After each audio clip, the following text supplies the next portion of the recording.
What's going on, guys? Today we are unboxing the TBO turbocharger. We're getting it ready to send it off to JDL, but here's a quick unboxing and review. First impressions of the turbo, so hope you guys enjoy. Peace.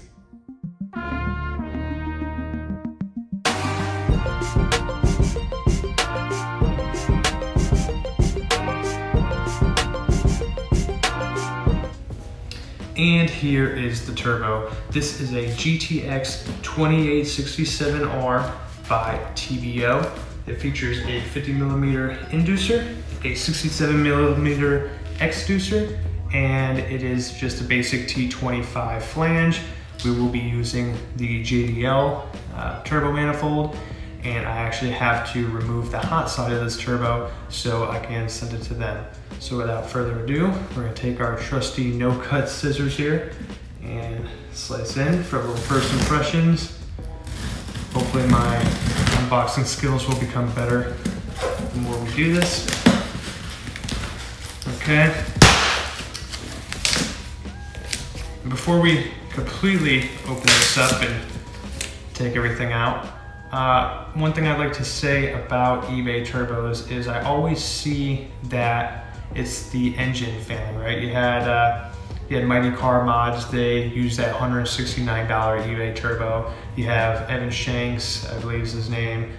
He also ended up blowing his engine up, but those guys are pushing for really big power.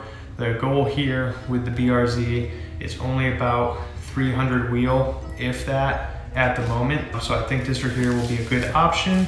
It is a $400 turbo with $80 shipping. I did ask them if they could expedite it because, like I said, I need to send this to JDL. So let's continue on here. Try to poop it out.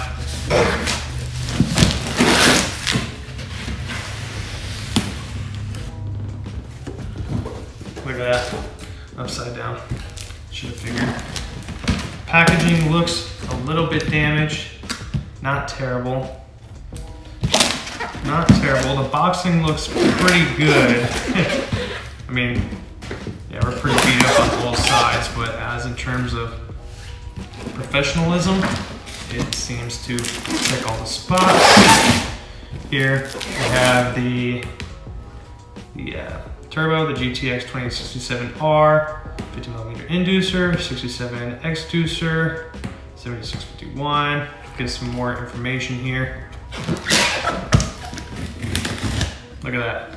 Better on the second try already. All right, so just opening up, we have turbocharger. Turbocharger instruction manual. At least it has their own branding on it. It's not just a universal, like, random set that's no name or anything like that. So it is nice that we have this instruction manual. I don't believe I will be needing it, but we'll set that off to the side. Packaging for you. A bunch of random hardware. 2 different wastegate springs. Another area that I noticed a lot of these turbos failing happens to be with the gaskets and the O-rings and whatnot inside the turbo.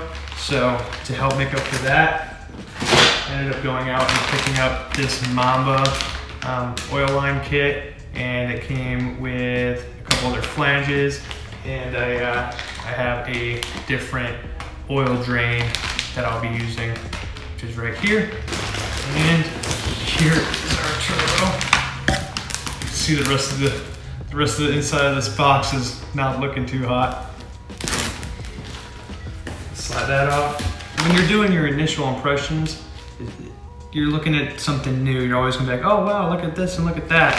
And I don't have a real GT86 next to me to look at and compare them and really tell, but just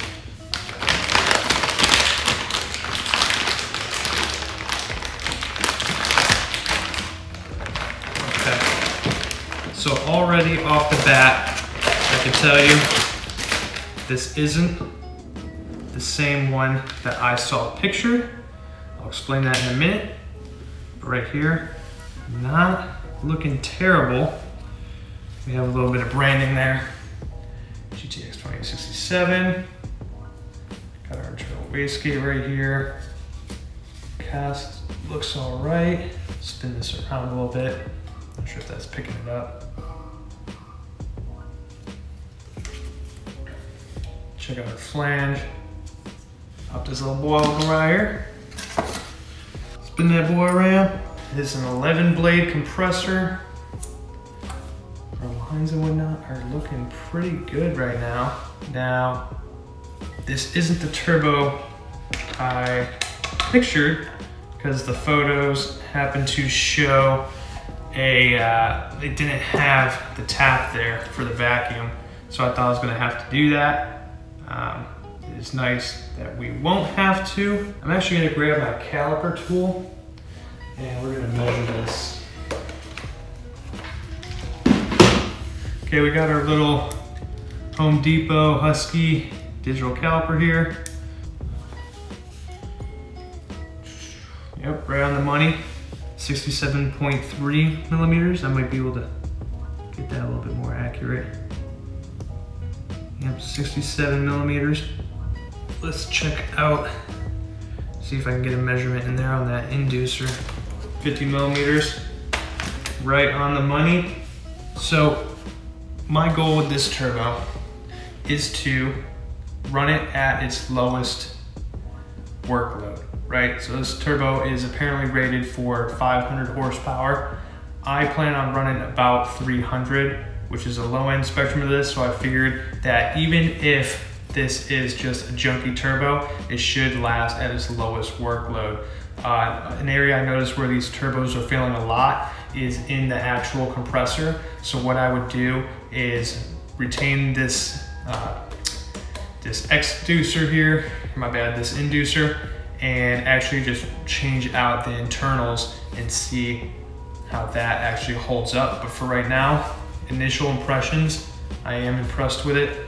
Doesn't look half bad. I was expecting something really, really bad. It seems to be capped off in the right places, looking pretty good. Very nice. I am happy with this. We will see how this ends up looking up on the BRZ. I actually have to disassemble this and get it over to JDL so they can start mopping up the downpipe.